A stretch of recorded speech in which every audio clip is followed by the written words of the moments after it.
स्वागत है आपका अपने चैनल द स्मार्ट ज्ञान अड्डा में। जी हाँ फ्रेंड्स, सभी शिक्षकों के वेतन में होगी 25,000 प्लस की बढ़ोतरी। जी हाँ फ्रेंड, 8वें वेतन आयोग से फिटमेंट फैक्टर का जो है पर्दा उठ गया है। एक महत्वपूर्ण पत्र जारी किया गया है।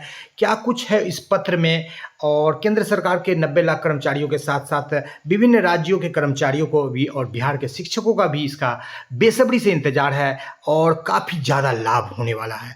यूँ कहें कि एक संजीवनी बूटी, एक रामबाण है शिक्षकों के लिए, तो कोई अतिशयोक्ति नहीं होगी। तो सर चलेंगे अगले स्लाइड पर और देखेंगे क्या कुछ बातें निकल करके आ रही है। तो सबसे पहले देख लेते हैं कि ये 1 जुलाई 1947 को लागू हुआ था, फिर 59 में दूसरा वेतन आयोग, फिर 73 में तीसरा, 86 में चौथा, 96 में पाँचवा, छठा 2006 में और सातवां 2016 में और आठवां 2026 में।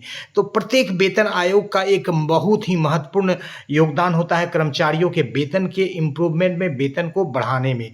यानी कि कर्मचारियों का वेतन जो बढ़ता है उसमें जो है वेतन आयोग की महती भूमिका होती है, महत्वपूर्ण भूमिका होती है। तो चलेंगे और देखेंगे कई सारे बातों को देखेंगे। पहले देख लेते हैं उस पत्र को जिसमें कि क्या कुछ छपा है वेतन आयोग को लेकर के। तो ये हिंदी वर्जन है, इसमें देख लेते हैं महत्वपूर्ण बातों को कि केंद्रीय मंत्रिमंडल के 8वें वेतन आयोग के विचारार्थ विषयों को स्वीकृति दी। और इसमें क्या कुछ कहा गया है, बिल्कुल प्रधानमंत्री श्री नरेंद्र मोदी की अध्यक्षता में केंद्रीय मंत्रिमंडल ने आज 8वें वेतन आयोग के विचारार्थ विषयों को स्वीकृति दे दी। 8वां वेतन आयोग अस्थायी निकाय होगा, यानी कि इसका जो कामकाज है उसको खत्म होने के बाद ये समाप्त हो जाएगा। आयोग में एक अध्यक्ष, एक सदस्य अंशकालिक और एक सदस्य सचिव शामिल होंगे। यह अपने गठन की तिथि से 18 महीने के भीतर अपनी अनुशंसा देगा। यदि आवश्यक होगा तो आयोग अनुशंसाओं को अंतिम रूप दिए जाने पर किसी भी मामले के अंतरिम रिपोर्ट भेजने पर विचार कर सकता है। आयोग अपनी अनुशंसाएं देते समय निम्नलिखित बातों का ध्यान रखेगा।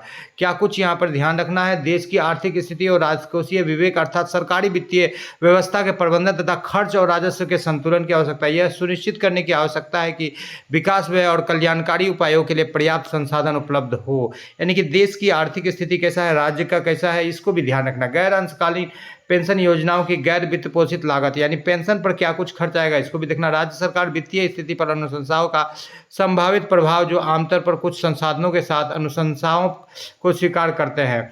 केंद्रीय सार्वजनिक क्षेत्र के उपक्रमों और निजी क्षेत्र के कर्मचारियों के लिए उपलब्ध प्रचलित पारिश्रमिक संरचना, यानी किस तरह का उनको स्ट्रक्चर मिल रहा है। पृष्ठभूमि, केंद्रीय वेतन आयोग का गठन समय समय पर केंद्र सरकार के कर्मचारियों एवं पारिश्रमिक ढांचे, सेवानिवृत्ति लाभों और अन्य सेवा शर्तों के संबंधित विभिन्न मुद्दों के विचार विमर्श करने एवं आवश्यक बदलाव के संबंध में अनुशंसाएं देने के लिए किया जाता है। आमतौर पर वेतन आयोग की अनुशंसाएं प्रत्येक 10 वर्ष के अंतराल पर लागू की जाती है। इस प्रवृत्ति के अनुसार 8वें वेतन आयोग की सिफारिश 1 जनवरी 2026 से लागू अपेक्षित है। और जो भी देरी होगी, चूंकि 18 महीना का टाइमलाइन लिया गया है, तो वो एरियर में मिल जाएगा इसकी राशि। तो 8वें वेतन आयोग से लगभग अब क्या कुछ इसके निचोड़ निकल रहा है, फिर इसको देख लेते हैं जो बातें निकल करके आ रही है। देखिए, मिनिमम सैलरी की बात जो यहाँ पर कही गई है वो 44,280 रुपये कही गई है। पहले 18,000 था, तो 18 दूना 36, 18 तिया 54, यानी कि 2.82 का फैक्टर अभी भी दिख रहा है।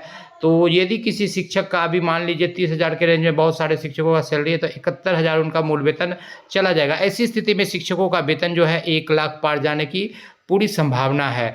तो ये अभी संभावना है, पूरी तरह से मोहर नहीं लगा है। जब तक मोहर नहीं लगेगा, लेकिन जो भी बातें निकल करके आती हैं, कहीं ना कहीं जब आग होती है तभी धुआं उठता है। 8वें वेतन आयोग को मंजूरी मिल गई है।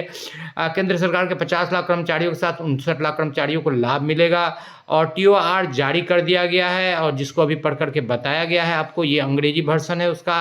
और 8वें वेतन आयोग से शिक्षकों के वेतन में जो बातें निकल करके आ रही 25,000 तक होगी। और इस बाबत जो है 1 to 5, 6 to 8, 9, 10 और 11, 12 के शिक्षकों के वेतन में जो है अच्छी खासी बढ़ोतरी होगी। औसतन 25,000 तक की बढ़ोतरी जो है शिक्षकों के वेतन में इस बाबत जो है आपको देखने के लिए मिलेगा। बिल्कुल जी हाँ फ्रेंड, तो और भी कई बातें निकल करके आ रही है 8वें वेतन आयोग के।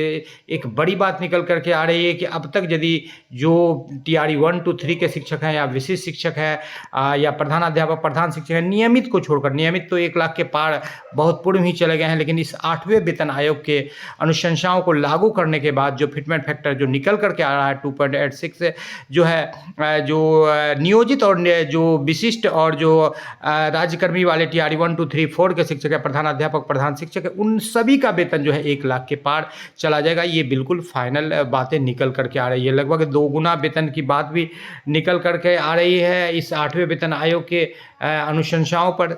तो 8वां वेतन आयोग का गठन को लेकर के एक महत्वपूर्ण पत्र जारी किया गया है और मिनिमम बेसिक सैलरी पर जो है बातें निकल कर के आ रही है, जो लगभग 44,280 की ओर को एक संभावित किया गया है यहाँ पर दैनिक भास्कर की रिपोर्ट में। और कहीं न कहीं जो है जिस तरह से जो है यहाँ पर देश की अर्थव्यवस्था और जिस तरह से जो है वेतन संरचना और जिस तरह से महंगाई भत्ता बढ़ रहा है, उसके हिसाब से ये बातें बिल्कुल सही नज़र आ रही है। और जो बात निकल कर के आ रही, कुछ और महत्वपूर्ण बातों की ओर आपको ध्यान दिलाना चाहेंगे कि संभावित बदलाव क्या कुछ हो सकता है। यहाँ पर जो मिनिमम रखा गया है, न्यूनतम वेतन 25,000 से ऊपर हो सकता है।